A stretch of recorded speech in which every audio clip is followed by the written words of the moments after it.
Hello मित्रांनो, तर कसे काय तुम्ही सगळे? आज एकदम भारी दिवस आहे ना तुमच्या भावासारखा. परवाच माझा CETचा पेपर झाला आहे आणि मी खूप निवांत झालो आहे. मी घरात आलो तर काय बघतोय, वेदिका अजून झोपेलच आहे. तिला उठवायचे खूप ट्राय केले पण ती उठतच नाही आहे.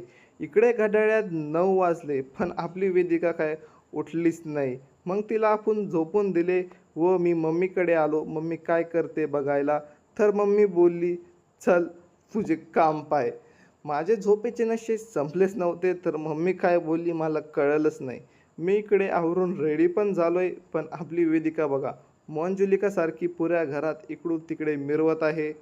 आता मित्रांनो मी आवरून रेडी झालो आहे. आज शनी अमावस्येनिमित्त शनिदेवाचे दर्शन करायला. पहिले मी महादेवाचे दर्शन करायला आलो आहेत आणि आता आपण जाणार आहे शनिदेवाकडे. शनिदेवाकडे आलो तर बघा ही गर्दी किती मोठी आहे. चला मित्रांनो आजसाठी एवढेच. मी आता घरी आलो आहे. भेटूया उद्या.